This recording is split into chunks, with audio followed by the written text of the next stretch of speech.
Do you know that One Piece character? You know, the one who's the captain of a crew, hungry all the time, and can be extremely childlike? You guessed it, it's Jewelry Bonney. This is an in-depth dive into potentially, maybe, the next Straw Hat. In the 8th volume of One Piece magazine, several early design sketches for Bonney were revealed, some of which included different variations of her hats and outfits. The 12-year-old girl with the figure of, well, let's be honest, not one. And her most common appearance in public is that of a taller young woman in her early 20s. With less childish facial features, she has a long light pink hair and brown eyes. Purple in the anime though. And due to her devil fruit ability, she can alter her age and thus change her appearance at will. Her personality has an intriguing blend of childlike behavior and a facade of maturity, often described as vulgar due to this stark contrast. I, however, don't think she's that vulgar.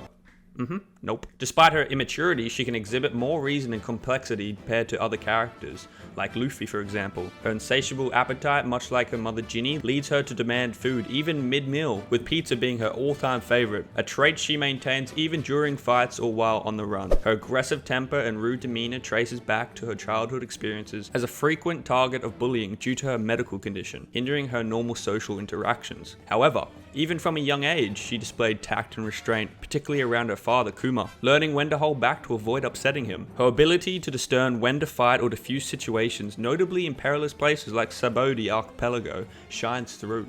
Eating the Toshi Toshi no Mi, a paramecia type devil fruit, allowed Bonney to freely manipulate the aging process of anything, including herself, other objects, and people. Although the effects are only temporary on living things, she can use this power to disguise herself, being able to freely change between a little girl, a young adult, and an old granny, making it so people will not recognize her as the same person they're looking for. Warning! If you are only an anime watcher, please do not venture into the calm waters of this spoiler zone. Giving you a few seconds. Go on.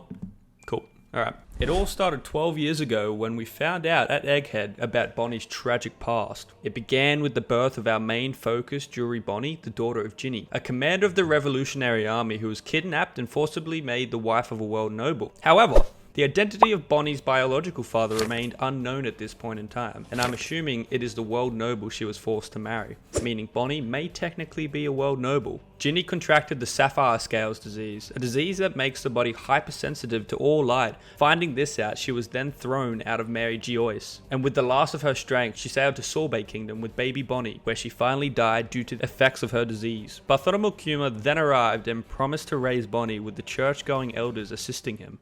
Around the time Bonney became a toddler, she started developing symptoms of sapphire scales, as well as being forced to remain inside the now barricaded chapel to avoid the sunlight. Many doctors attempted to examine Bonney, but were unable to identify her specific condition. By age 5, Bonney was constantly bullied for the stone-like protrusion that had grown underneath her eye, but she was able to fend them off. At one point in her life, Kuma asked Bonney about locations she would like to visit once cured, showing interest in places like Sky Island and Fishman Island. Later, at one specific night, a doctor was able to successfully diagnose Bonney's illness. He informed Kuma about the disease's specifics, admitting it was terminal and that Bonney would only last until her 10th year of life, at max. Overhearing this whole conversation, she misunderstood the doctor's words, interpreting her diagnosis as being free of her illness once she became 10 years old. Now happy and hopeful, Bonney surprised her father about what she understood was going to be her eventual cure, with Kuma being unable to tell her the truth. One day, Bonney subconsciously accessed the power of the Toshi Toshi no Mi, which she ate at an unspecific time,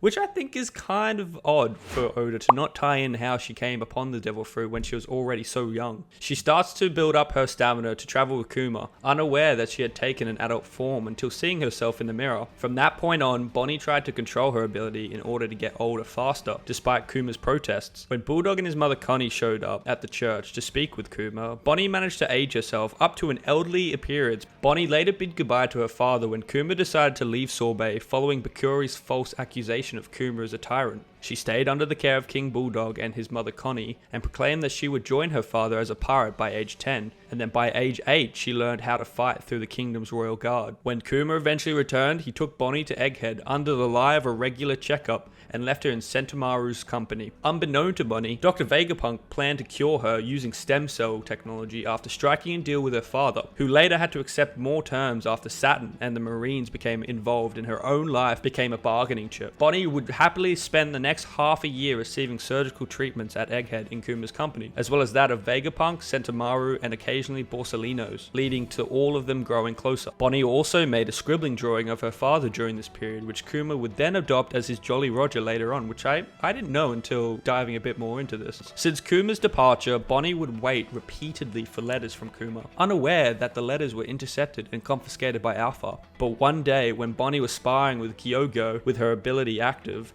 Alpha briefly stumbled into a transformed Bonney, but the latter quickly de-transformed in order to keep her abilities a secret per Connie's advice. Half a year later, Bonnie's sapphire scales had fully been cured, but Alpha, for some reason, refused to allow her outside, claiming she needed to stay inside until she turned 10. This outraged Bonney as that contradicted what Vegapunk had told her, and Connie reveals to Bonney that she overheard that Alpha was in fact a government agent, and that she had let slip that the illness was already cured. Connie went on to orchestrate a plan to allow Bonney to escape to sea and find her dad, disguising herself as an elderly Bonney while the real Bonney, disguised as Connie, went off to an escape ship with Gyokyo and the other fishmen. However, Alpha caught onto this plan and chased after Bonney at sea, recalling a conversation she had with Kuma about what Nika looked like, and used this information her father had told her to manifest a move called Distorted Future, a giant rubbery fist to defeat Alpha. Finding this new power out about her fruit was so out of left field. To actually be able to create a future that doesn't exist to her own advantage could mean she could literally control a future where she can use any devil fruit in existence. That power is extremely overpowered and